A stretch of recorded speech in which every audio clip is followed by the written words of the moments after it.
Yellow, the villains. Today I'll be taking a look at Transformers Legacy Evolution, Core Class Dinobot Scarr.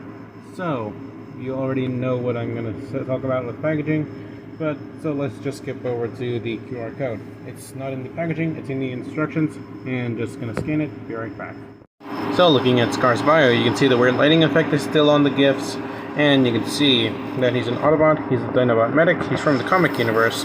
He turns into an Ankylosaurus and is a Dinobot. And he has the combustion blaster, which launches highly combustible compressed energy in a fiery blast, and serves as a tactical medic of the Dinobots and quick to think on the spot and adapt to situations as they unfold. He has 5 in strength and firepower, and 3 in speed, and 8 in intelligence. So looking at Scarr in bot mode, and the painting sculpting on this figure is pretty good. So, he has the Dinobot color scheme, and just like all the other Dinobots, it looks pretty good on him. Anyways, and he's also from the IDW comics, and I say this because for one, I actually did not know that, so I ended up saying he was an original character, and I'm sorry about that. Anyways, and two, I don't think he ever had the Dino mode, but if he did, I don't think they ever showed it. And it's pretty cool how they actually incorporated the Dino mode parts onto him, while also making him look pretty accurate to how he looked in the comics. That's a pretty cool feat. That's a pretty cool thing Hasbro did. Anyways, and taking a look at the head sculpt, you can see how it looks. It's nicely painted, but the lips kind of look weird. That's basically about it. You can see that the back is hollow, and you can see that he's also painted. Not surprising anymore. Anyways, and yeah, that's basically all I have to say about it. Anyways, so moving on, you can see his gun, and it's a literal handgun. And I honestly am not a big fan of it. The painting sculpting is nice, that's all I have to say.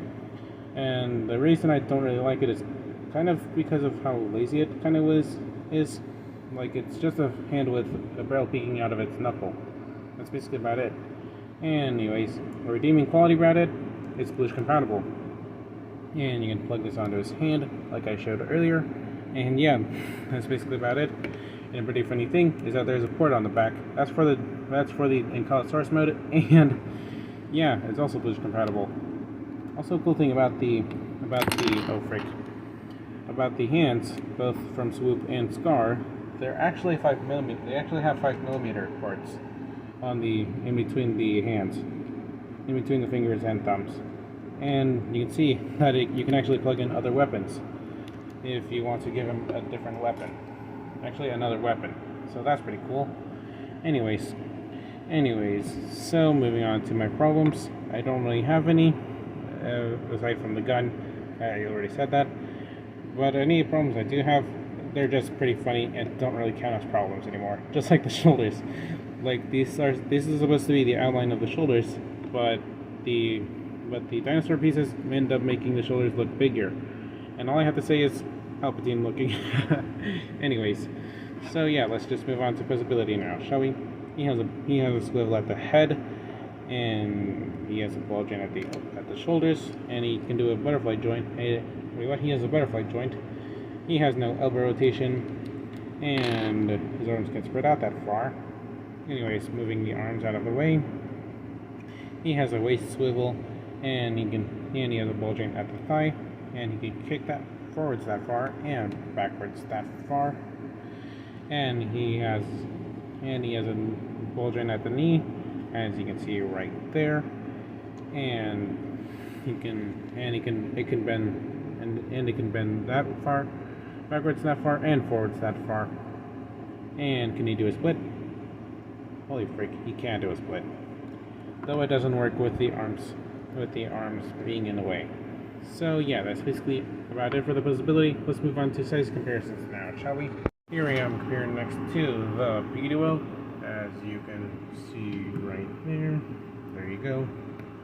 Here I am comparing next to Battle Class Shockwave, as you can see right there.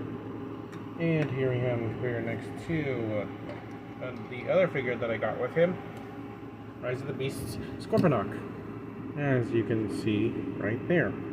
Pretty cool looking. And here we are comparing next to another IDW character that got a figure in Legacy Evolution, Tarn, as you can see right there. Pretty cool. And just because, here we have him compared next to some of the other Legacy Evolution Dinobots that I have. So, yeah, I'm already halfway finished with the Dinobot team. Pretty cool. So yeah, that's basically about it for the size comparisons. Let's move on to transformation now, shall we? So first thing you're going to do is place the accessory on the side. Now then, you just rotate the shoulders like this at an angle. Then you just rotate the head a bit. Then you bring in the peg, bring that in like so. Rotate the waist. Now you can tab in the arms. Hold on. Tab in the arms with the ports over here. Hold on. So, there you go. Then you just tab the legs together as well. And then you just fold in the robot mode legs so they form the armor for Ankylosaurus mode. Bring the head in, tab it in like so. Then you unfold these. Then you unfold the dino legs and the other dino legs. Then you just bring in the handgun, just plug it in with that peg. And there you have him in Ankylosaurus mode. So looking at Scarr in his Ankylosaurus mode, and the painting and sculpting on this figure is pretty good. So, I like how they actually try to incorporate a lot of the traits of the Ankylosaurus for this figure. Like the armor on the top, as well as his tail, as well as the tail club that it has. The head is not exactly accurate to one, but at least it looks alright. And yeah, he is pretty chunky though. That's the only thing. It's not exactly a problem. It's just pretty funny. And yeah, not much else to say about that. Moving on to my problems. Although I like how they tried to make the Spike's tail club, it was kind of lazy, but at least it was an attempt. Yeah, that was about it. Anyways, so yeah, moving on to visibility. He has a limited swivel at both sides of his legs, as you can see right there. And I'm not sure if this can count, but his head can look down that far due to transformation and the fact that this peg is limiting it. Anyways, so yeah, let's just move on to size comparisons now, shall we? So first thing you're going to do, take out the weapon, then you just open up the head, fold out the legs, fold these legs in, then you just rotate it like that. Transform the first half back, fold in the legs onto the thighs, take out the peg, then you incorporate the weapon with this rectangular peg over here. And there you have him in his arm mode.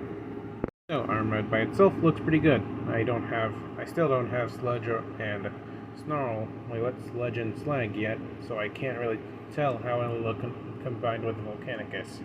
But you know what I can do? I can combine this with Scraphook. So, be right back.